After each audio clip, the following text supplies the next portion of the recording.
नमस्कार, मी पंजाब डक. तर सर्वप्रथम 28 आणि 29 तारखेपर्यंत तुम्हाला एक सांगू इच्छितो, जे वंचित जिल्हे आहेत, वंचित पावसामधून जे वंचित राहिलेले, सोलापूर जिल्हा, बीड जिल्हा, नांदेडचा काही भाग, त्याच्यानंतर परभणी जिल्ह्याचा काही भाग, त्याच्यानंतर इकडे नंदुरबार जिल्हा. तर ह्या जिल्ह्यातल्या म्हणजे 5 जिल्ह्याला सांगू इच्छितो की परभणी जिल्हा, नांदेड जिल्हा, धाराशिव, सोलापूर, म्हणजे दुपारपर्यंत ऊन पडेल, पण दुपारच्या नंतर 3-3:30च्या नंतर मग काय होणार आहे, काळकुट्ट आभाळ येईल.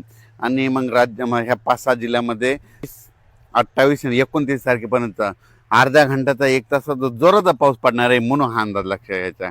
त्याच्यानंतर परत एक तुम्हाला शेतकऱ्यासाठी आनंदाची बातमी, कारण की बंगालच्या खाडीमध्ये एक कमी दाबाचा पट्टा तयार होत असल्यामुळं 29 तारखेला ते काय होणार आहे की इकडं नागपूरकडे येणार आहे. 29, 30, 31 आणि 1 तारखेच्या दरम्यान मग नागपूर, चंद्रपूर, वर्धा, भंडारा, गोंदिया, यवतमाळ, अमरावती, वाशिम, हिंगोली, अकोला, बुलढाणा, शेगाव, खामगाव, मेकर, जळगाव जामोद, जळगाव नांदुरा, जळगाव, धुळे, नंदुरबार आणि त्याच्यानंतर त्र्यंबकेश्वरकडं आणि इकडं गुजरातकडे जाणार आहे.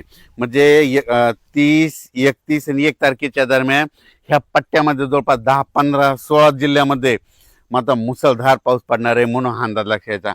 परत सांगतो मुसळधार पाऊस कसा पडणार आहे. नाशिक जिल्हा, नंदुरबार जिल्हा, धुळे जिल्हा, जळगाव जिल्हा, संभाजीनगरचा उत्तरेकडील भाग, संभाजीनगर, त्याच्यानंतर जालना जिल्ह्याचा राजूर गणपतीच्या तिकडून जळगावपर्यंत, म्हणजे जळगाव जिल्हा, जळगावपर्यंत, त्याच्यानंतर इकडं बुलढाणा जिल्हा पूर्ण, अकोला जिल्हा पूर्ण, अमरावती जिल्हा पूर्ण, त्याच्यानंतर इकडं नंदुरबार, आपलं नागपूर, भंडारा, गोंदिया, चंद्रपूर, यवतमाळ आणि वाशिम ह्या पट्ट्यामध्ये काय होणार आहे, मुसळधार पाऊस पडणार आहे. कारण की जे चक्रीवादळ मध्य प्रदेश आणि महाराष्ट्राच्या बांधीनं हे कमी दाबाचा पट्टा असा जाणार आहे आणि गुजरातमध्ये जाऊन मात्र धुमाकूळ घालणार आहे. म्हणून गुजरातच्या शेतकऱ्यांनी हे अंदाज लक्षात घ्यायचा. मध्य प्रदेशच्या बुरहानपूर खांडवा शेतकऱ्यांनी अंदाज लक्षात घ्यायचा. त्याच्यानंतर तिकडं पाऊस पडत असल्यामुळे जे बुलढाणा जिल्ह्यातले कॅचमेंट एरियातले जे छोटे छोटे धरणं आहेत, त्या धरणात तलावात पाणी येणार आहे. बुलढाणा जिल्ह्यासाठी आनंदाची बातमी. अकोला जिल्हा, अमरावती जिल्हा, वर्धा जिल्हा, भंडारा जिल्हा, संपूर्ण जिल्ह्यासाठी आनंदाची बातमी.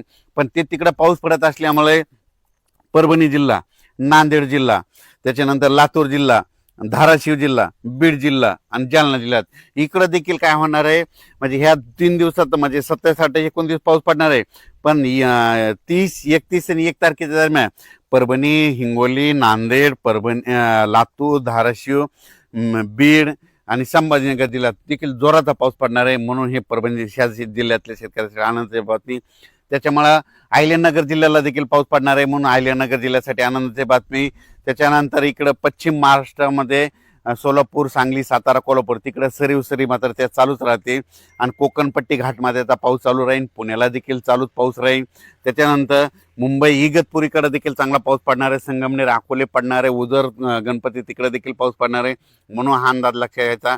राज्यात परत आता हे ना नाशिककडे पुन्हा आता हे पाऊस तिकडे जात असल्यामुळं 30, 31 आणि 1 ऑगस्ट, 30, 31 जुलै आणि 1 ऑगस्टच्या दरम्यान नाशिककडे उत्तर भागाकडे पाऊस पडणार आहे. म्हणजे मालेगाव, नाशिक, तिकडं त्र्यंबकेश्वर, दिंडोरी, सुरत पट्ट्यात त्या तिकडे पाऊस पडणार आहे. म्हणून परत एकदा त्या नांदूर, मधनेश्वर, गंगापूर धरणामध्ये कॅचमेंट एरियामध्ये पाऊस पडल्यामुळे पुन्हा गोदावरी नदीला पुन्हा पाण्याचा आहे. मग तो नंतर काय होणार आहे, 20,000 क्युसेसनं पुन्हा काय होईल पाणी गोदावरी नदीत. म्हणजे 3 ऑगस्ट, 4 आणि 5 ऑगस्टच्या दरम्यान येणार. 20,000 क्युसेसनं जर पाणी आलं तर ते जवळपास 6 TMC वाढणार. मग 6 TMC तर आता उद्यापर्यंत हे नाथसागर 62 TMC होणार आहे.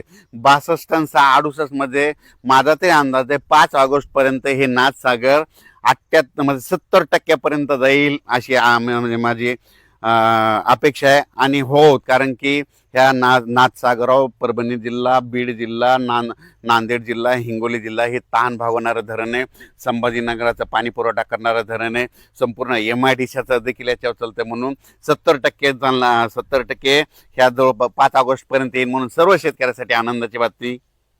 त्यानंतर सगळ्यात महत्त्वाचं इकडं मोहोळ तालुका आहे, तिकडे आमचे मित्र आहेत सोलापूर जिल्ह्यातले.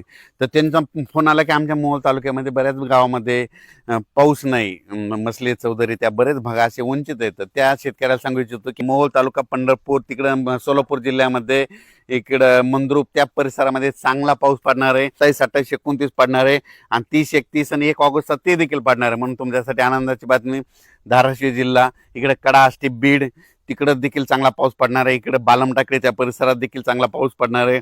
त्याच्यानंतर आतापर्यंत तुम्हाला सांगतो जे वंचित छोटे छोटे तळे आहेत तर ते देखील ह्या पावसामध्ये बऱ्याच म्हणजे आता स्पीड जोरात राहणार आहे. त्याच्यामुळे ह्या पावसात देखील ते तळे भरणार आहे. आणि जालना जिल्ह्यातले जे भोकरदन, सिल्लोड, निल्लोड, त्याच्यानंतर जाफराबाद, राजूर, सिंदखेड राजा, धाड ह्या परिसरातल्या शेतकऱ्याचे फोन आले. इकडं सोयगाव, तिकडं मिरचीचं क्षेत्र आहे. मिरचीच्या क्षेत्रामध्ये त्यांनी काय केलं, उन्हाळ्यातलं विहिरीतलं पाणी संपूर्ण उपसा केलेला आहे. आता विहिरीला पाणी नाही. त्यांच्यासाठी सगळ्यात आनंदाची बातमी, तुमच्या इकडं आता हे उद्याचा पाऊस म्हणजे 28ला तर पडणारच आहे 29 पर्यंत, पण 30, 31 जुलै आणि 1 ऑगस्टच्या दरम्यान तुमच्या ह्या जालना जिल्ह्याच्या त्या परिसरामध्ये चांगला पाऊस पडणार आहे. छोटे छोटे ओढे नाल्याला देखील पाणी येणार आहे. म्हणून अंदाज त्यांनी लक्षात यायचा. अचानक वातावरण बदल झाला तर उद्या एक लगेच मेसेज दिला जाईल. 28 जुलै आणि 29 जुलैच्या दरम्यान दुपारपर्यंत ऊन पडेल आणि दुपारच्या नंतर जोराचा पाऊस पडणार आहे. म्हणून अंदाज लक्षात यायचा. धन्यवाद.